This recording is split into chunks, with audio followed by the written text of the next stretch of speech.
Hello everybody and welcome back to my channel study lifeline. I hope guys कि आप लोगों ने मेरा फर्स्ट वाला वीडियो देखा होगा जिसमें मैंने डिस्कस किया है what is nutrition, what is food and what is diet. This is my second video जिसमें मैं डिस्कस करने वाली हूँ पोषण की स्थितियाँ। तो गाइस देर न करते हुए हम वीडियो को स्टार्ट करते हैं और जानते हैं व्हाट इज न्यूट्रिशन, पोषण क्या है। सबसे पहले हम पोषण के बारे में जानेंगे और उसके बाद पोषण की स्थितियों के बारे में यानी कि कुपोषण, सुपोषण, अत्यधिक पोषण और अल्प पोषण के बारे में जानेंगे। तो गाइस देर न करते हुए हम जानते हैं व्हाट इज न्यूट्रिशन। प्रत्येक व्यक्ति जीवित रहने के लिए ऊर्जा संचालन के लिए जो पोषक तत्व समृद्ध भोजन ग्रहण करता है वह क्या कहलाता है? वह पोषण कहलाता है। पोषण का अर्थ है शरीर में भोजन का कार्य करना। शरीर में भोजन का कार्य करना ही क्या कहलाता है? पोषण कहलाता है। प्रत्येक व्यक्ति या प्रत्येक जीव अपनी वृद्धि, शारीरिक मरम्मत के लिए जो ऊर्जा प्राप्त करता है वह पोषण कहलाता है। यानी कि प्रत्येक व्यक्ति अपनी शारीरिक वृद्धि के लिए, शरीर में कोशिकाओं के निर्माण के लिए, कोशिकाओं के टूट फूट की मरम्मत के लिए जो ऊर्जा प्राप्त करता है वह क्या कहलाता है? वह पोषण कहलाता है। और यह पोषण जिन भोज्य पदार्थों से प्राप्त होते हैं वे पोषक तत्व कहलाते हैं। गाइस बहुत से लोगों को पोषण और पोषक तत्वों में कंफ्यूजन होता है। वही कंफ्यूजन दूर करने के लिए मैंने इसमें आपको पोषण और पोषक तत्व के बारे में थोड़े ही पॉइंट में डिस्कस किया है कि पोषण क्या है और पोषक तत्व क्या है। तो आई होप गाइस कि आप लोगों को पोषण और पोषक तत्वों के बारे में जानकारी मिली होगी। तो आइए आगे हम देखते हैं पोषण की स्थितियाँ। यहाँ पे हम देखेंगे कि पोषण की कितनी स्थितियाँ हैं। यहाँ पे पोषण की 4 स्टेजेस हैं। पहला है सुपोषण, दूसरा है कुपोषण, तीसरा है अत्यधिक पोषण और चौथा है अपर्याप्त पोषण।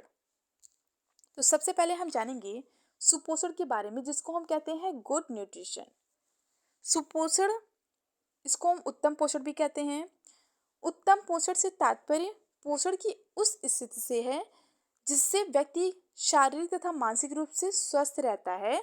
उसकी कार्य क्षमता भी उसकी उम्र के अनुसार होता है। एक सुपोषित व्यक्ति की कौन कौन सी विशेषताएं होती हैं?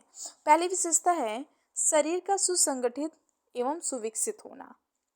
दूसरी विशेषता है उम्र के अनुसार एवं लंबाई के अनुसार भार ग्रहण करना। तीसरी विशेषता है त्वचा का कांतिमान, कांतिमान यानी कि चमक, त्वचा का चमक तथा व्यक्ति का स्वस्थ होना। ये क्या है? यह एक सुपोषित व्यक्ति की विशेषता है। दूसरा है कुपोषण, जिसको हम मल न्यूट्रिशन भी कहते हैं। कुपोषण क्या होता है? भोजन में पोषक तत्वों की कमी या अधिकता। यदि भोजन में पोषक तत्वों की कमी होती है तो भी बच्चा कुपोषण का शिकार हो जाता है, और यदि भोजन में पोषक तत्व ज़्यादा होते हैं तो भी बच्चा कुपोषण का शिकार हो जाता है। कुपोषण, एक चीज़ ये जाने कि कुपोषण होता किसको है, बच्चों में पाया जाता है या बड़ों में पाया जाता है। तो कुपोषण जो होता है ज़्यादातर यह 5 साल से कम उम्र के बच्चों में पाया जाता है। इसके अलावा स्त्रियों में भी कुपोषण पाया जाता है और वृद्ध लोगों में भी कुपोषण पाए जाते हैं, कुपोषण के शिकार हो जाते हैं। एक चीज़ है, महिलाएं जब कुपोषण के शिकार होती हैं तो उनमें रक्त की कमी हो जाती है, और बच्चे जब कुपोषण के शिकार होते हैं तो उन्हें सूखा रोग हो जाता है, जिससे बच्चे सूखते चले जाते हैं, उनकी पसलियाँ तक दिखने लगती है, वीकनेस भी फील होता है बच्चों को। कुपोषण जो होता है, कुपोषण जो है ये एक स्वास्थ्य समस्या है जिसमें शरीर का अपर्याप्त मात्रा में न्यूट्रिएंट्स और ऊर्जा नहीं मिलती। फिर है कुपोषण के कारण, रीजन क्या है कुपोषण के? पहला रीजन है अपर्याप्त भोजन।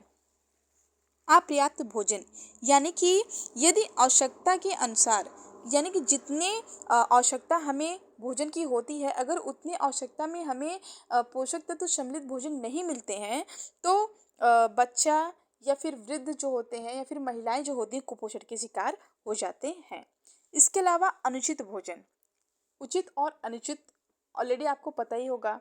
अनुचित भोजन यानी कि जो हमारे स्वास्थ्य के लिए सही नहीं हो, जो हमारे स्वास्थ्य के लिए अच्छा ना हो, लाभदायक ना हो, बल्कि हानिकारक हो। जैसे अगर हम बात करें तो अगर हम संतुलित भोजन ग्रहण ना करते हुए दाल, चावल, हरी सब्जियाँ ना ग्रहण करते हुए अगर हम फास्ट फूड पे ज़्यादा फोकस करते हैं, तो ये क्या है? यह है अनुचित भोजन। अगर हम फास्ट फूड ज़्यादा लेते हैं तो ये हमारी सेहत के लिए लाभदायक होता है। हमारा शरीर जो होता है मोटा हो जाता है, जिससे हम विभिन्न रोगों के शिकार हो जाते हैं। थर्ड है अज्ञानता। अज्ञानता जो होती है, ये सबसे बड़ी समस्या है कुपोषण का। क्या होता है कि प्रत्येक व्यक्ति अगर शिक्षित नहीं है, उसको संतुलित भोजन के बारे में नॉलेज नहीं है, भोजन के पोषक तत्वों के बारे में जानकारी नहीं है, तो वह कुपोषण का शिकार हो जाता है। क्यों? क्योंकि अगर उसको जानकारी नहीं रहता है, तो वह कोई भी भोजन ग्रहण कर सकता है जो जो सेहत के लिए हानिकारक होता है। अस्वस्थ वातावरण। अस्वस्थ वातावरण भी कुपोषण का कारण होता है। जैसे कि शुद्ध वायु का अभाव, सूर्य की अपर्याप्त रोशनी का अभाव, स्वच्छता पर विशेष ध्यान ना दिया जाए तो बच्चा कुपोषण का शिकार हो जाता है। फिफ्थ है गरीबी, पॉवर्टी। गरीबी जो है ये एक आर्थिक समस्या है। अगर अगर फैमिली गरीब होता है तो क्या होता है, वह संतुलित भोजन ग्रहण नहीं कर सकता। वह दाल चावल रोटी सब्जी यानी कि विभिन्न पोषक तत्व सम्मिलित भोजन ग्रहण नहीं कर सकता है पैसे की वजह से, तो वह केवल रोटी से काम चलाता है। तो यदि पेट यानी कि विभिन्न पोषक तत्व, क्या कहा गया है कि पोषक तत्वों की कमी और अधिकता दोनों ही कुपोषण के कारण है। तो यानी यदि कि अगर वह पर्सन जो होता है वह पोषक तत्व सम्मिलित भोजन नहीं ग्रहण करता है गरीबी के कारण, तो भी वह कुपोषण का शिकार हो जाता है। एंड सिक्स है आयु, शारीरिक अवस्था एवं कार्य की प्रकृति के अनुपयुक्त भोजन। देखिए, विभिन्न क्रियाएं जो होती हैं भिन्न भिन्न होती हैं। तो भिन्न भिन्न आयु और भिन्न भिन्न लिंग, भिन्न भिन्न कार्यशीलता के अनुसार ही भोजन ग्रहण करना चाहिए।